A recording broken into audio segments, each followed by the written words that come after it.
Yo l'ami ici MK le KTB, vous avez reconnu la voix et aujourd'hui on se retrouve pour une nouvelle vidéo et cette fois-ci nous allons parler de, comment dirais-je, de joie. Ouais, on va parler de joie ou bien pour ne pas dire on va parler de tristesse, voilà. Donc ça dépend, soit on va parler de joie ou nous allons parler de pourquoi nous ne sommes pas en joie. Alors dans ce cas nous allons parler de tristesse. Alors on va voir trois raisons stupides pour lesquelles nous ne pouvons pas être heureux. Voilà. Ou bien certaines personnes ne peuvent pas être heureux parce que moi, au quotidien, c'est vrai que tout le monde vit des situations difficiles, ça c'est une évidence. Par contre, la joie, c'est un état émotionnel. Donc c'est à toi maintenant de te donner les moyens de ne pas te faire surpasser par tes émotions et d'être toujours triste. Parce que la tristesse, c'est quelque chose qui viendra te mettre en néant, tu vois. Donc, il faudrait que tu te donnes les moyens d'être heureux. Donc, aujourd'hui, nous allons voir les trois raisons stupides pour lesquelles nous ne sommes pas heureux. Voilà. Maintenant, une prochaine fois, nous allons voir comment nous pouvons nous en sortir de ce fardeau ou bien de ce piège-là.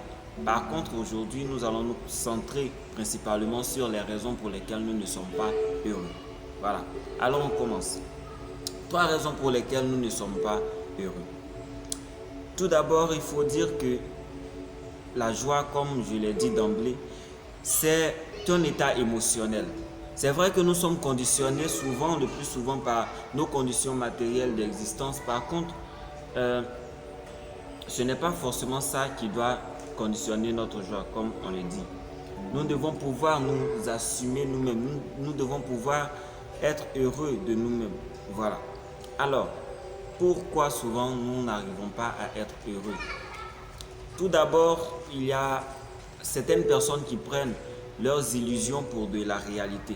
Voilà. Nous vivons dans un monde qui actuellement est beaucoup rempli de virtualité. La virtualité se laisse ici entrevoir à travers les réseaux sociaux. Et les hommes de ce siècle-là, c'est-à-dire du 21e siècle, passent le clair de leur vie à vouloir se faire voir. Voilà, nous vivons pour le m'as-tu vu. Alors c'est la virtualité, ce sont les réseaux sociaux qui nous permettront de pouvoir nous mettre en avant.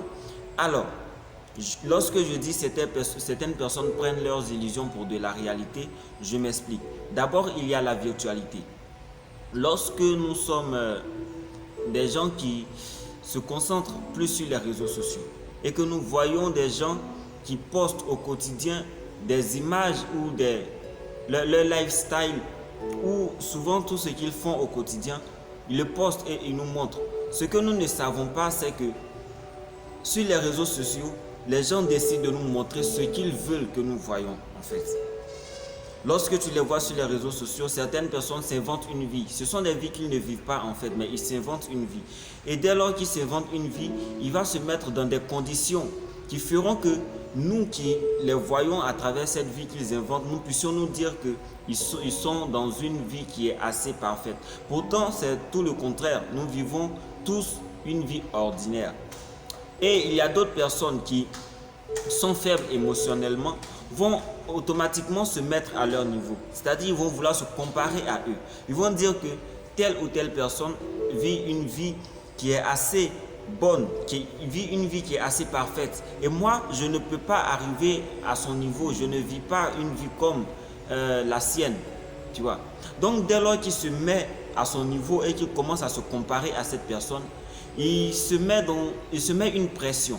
Il se met une pression d'une vie qu'il n'arrivera jamais à vivre car c'est une vie qui n'existe pas en fait. Et lorsqu'il se met une pression, il ne sera plus heureux, il sera toujours tourmenté dans son esprit et sa joie va disparaître.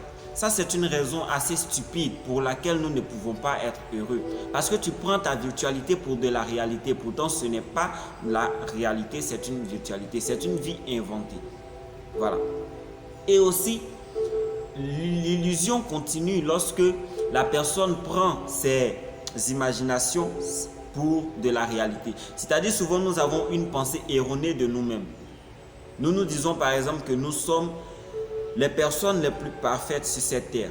Pourtant, ce n'est pas le cas. Tu ne peux pas être le plus parfait. Tu ne peux pas être le centre du monde. D'ailleurs, même l'être parfait n'existe pas. C'est pour ça qu'on s'appelle homme. Si nous étions parfaits, nous ne serons plus des hommes. Alors, chacun a ses imperfections. Et lorsque tu penses que tu es le centre du monde, le noyau du monde, tu ne voudras pas qu'une personne vienne te contredire sur cette thèse-là. Alors, tu penseras que à part toi, il n'y a plus une autre personne qui existe. Et dès lors que quelqu'un viendra pour te contredire sur ce point, tu vas te sentir blessé dans ton ego. Et cette fois-ci, tes illusions vont être réduites à néant et tu seras triste. Tu vois. Donc, l'illusion nous met ou bien nous plonge dans un état de tristesse sans que nous puissions nous en apercevoir. Ça, c'est le premier point. Et le deuxième point, nous allons voir pourquoi nous ne sommes pas heureux. En fait, le deuxième point, nous allons parler du fait que nous vivons, nous attendons plutôt trop des autres. Voilà, nous attendons trop des autres. Le plus souvent, lorsque nous sommes avec nos amis, lorsque nous sommes avec nos parents, lorsque nous sommes avec des personnes, nous voulons que ces personnes-là nous accordent au minimum 90% de leurs attentions. Pourtant, ce n'est pas possible. Il y a des gens qui sont là, qui ont aussi leurs problèmes, leurs préoccupations. De la même manière, tu ne peux pas te concentrer à 100% sur une personne. C'est de cette même manière que cette personne ne peut pas passer 100% sur toi. Alors, lorsque tu attends trop d'une personne, tu commences à t'imaginer des choses. Tu te dis que cette personne va faire telle ou telle chose pour moi parce que la personne m'aime trop. Et tu vas te donner ces imaginations-là. Et là, lorsque cette personne viendra te produire un résultat qui sera en deçà des attentes, tu vas désespérer, tu vas déprimer. Tu ne seras plus heureux parce que la personne ne t'a pas apporté une qualité ou un résultat qui soit au-dessus ou même au niveau de tes attentes. Donc lorsque nous attendons trop d'une personne et que cette personne-là ne nous apporte pas ce que nous souhaitons, alors nous sommes tristes. Vous voyez. Donc ça, c'est une raison aussi pour laquelle nous ne sommes pas heureux. Et nous allons voir une troisième raison qui nous empêche d'être heureux. Et en mon sens, c'est ce qui fatigue beaucoup de personnes. Voilà.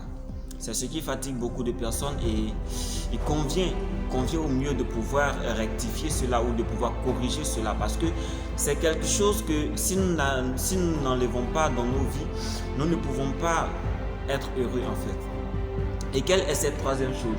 C'est le fait que nous vivons pour les autres. Nous vivons pour les autres et beaucoup de personnes le font. D'abord, nous devons savoir pourquoi beaucoup de personnes vivent pour les autres en fait. Tu dois savoir d'abord que tu n'es pas le seul à vivre pour les autres. Il y a plusieurs personnes qui vivent pour les autres. Et j'aimerais te dire que j'aimerais d'abord te dire que c'est assez normal, basique, c'est assez normal que quelqu'un puisse décider de vivre pour les autres. Pourquoi? Parce qu'il veut plaire, il ne veut pas faire des erreurs. Mais si tu mets en toi cette idée-là, tu ne pourras jamais te réaliser parce que tu ne peux pas plaire à tout le monde. Lorsque tu vas décider de plaire à X personnes, Y va trouver que tu n'es pas selon ses critères. Lorsque Y va t'approuver, Z viendra dire que ce que tu fais n'est pas juste. Voilà. Donc c'est de cette même manière que lorsque nous décidons de plaire aux autres, lorsque nous décidons de vivre pour les autres et que nous troquons ou bien nous sacrifions nous-mêmes nos propres centres d'intérêt pour ces autres personnes, nous ne pouvons pas être heureux. Voilà. Le plus souvent, nous vivons pour les autres. Pourquoi? Nous vivons pour les autres parce que nous avons décidé de plaire. Nous voulons plaire aux autres et nous nous soumettons aux autres. Nous troquons nos principes pour les autres. Et lorsque tu décides de plaire aux autres, tu en oublies l'essentiel en fait. Tu oublies que tu existes, tu oublies que tu as des envies, tu oublies que tu as ton bonheur à assurer. Et tu prends la décision des autres, plus au premier degré, mais au second degré, pour dire que tu ne dois pas décevoir. Pourtant, tu ne dois pas oublier que la déception fait partie intégrante même de nos vies. Et si tu ne veux pas décevoir une personne, alors cesse d'exister ou cesse de sortir. Parce que si tu ne veux pas décevoir et que tu sors, forcément tu vas décevoir une personne. Peu importe ce que tu feras. Même Dieu même qui est l'être parfait ne convient pas à tout le monde.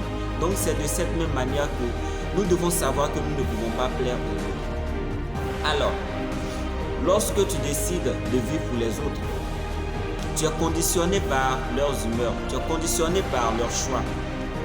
La personne viendra t'imposer son choix. La personne viendra t'imposer ses centres d'intérêt. Toi, tu ne pourras pas dire non parce que tu refuses de le blesser. Tu ne pourras pas dire non parce que tu refuses de le décevoir. Pourtant, ces centres d'intérêt ne sont pas forcément toi tes centres d'intérêt. Je prends l'exemple.